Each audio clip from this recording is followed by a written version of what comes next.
Hello and welcome to Brodual. Today we've got 5 new mods for you. First up, let's take a look at a mod called New Animations for Archers. The mod does exactly what you'd expect. It replaces the animations for your character when you have a bow equipped. The mod creator has changed all of the bow animations that include walking, running, sneaking, equipping and unequipping, as well as things like walking backwards. The new animations feel more fluid when compared to their vanilla counterparts. Everything works as it should and they all flow between themselves very well, especially when equipping and unequipping your bow. The vanilla animations can at times feel very sluggish and ape-like, but with this new mod installed your character definitely moves more stealthily compared to before. Many of you may know we like to play as archers in game, so this mod is a definite must-have for us. And even if some people may prefer the vanilla animations over these new ones, more choice for those who want it is always welcome.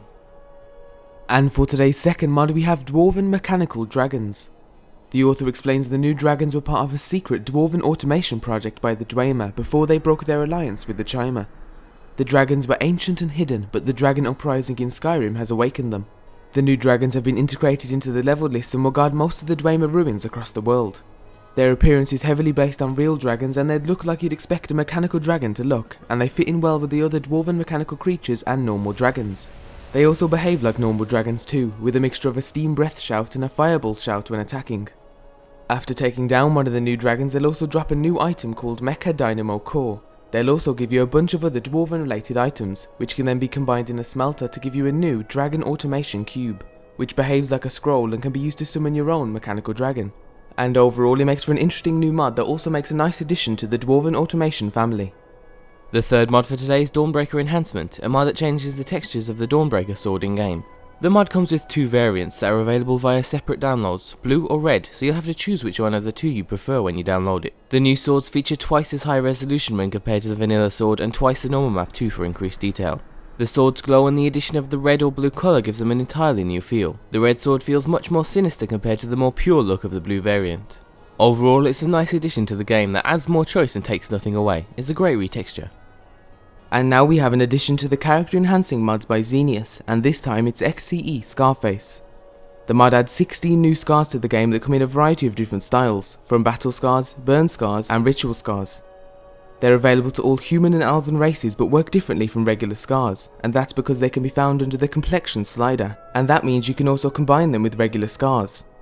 The mod also offers 2 different versions, normal and light, with higher and lower resolutions respectively. And if you've been following the work of Xenius and the XCE mods, then you'll probably know of the high quality of the character enhancements, and XCE Scarface is no different, and they'll make a great addition to any and all human and elven characters.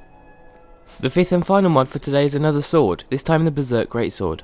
The sword itself comes in 2 varieties, one that uses the Greatsword animation and one that uses the 2-handed axe animation. Both work great, so it's really just down to personal preference which one you choose. You can craft both swords at any forge for some leather strips, 3 ebony ingots and 7 steel ingots.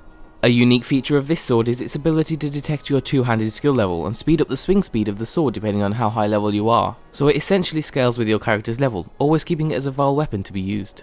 The mod does this through the use of XCE, so you need to have that installed to use this mod.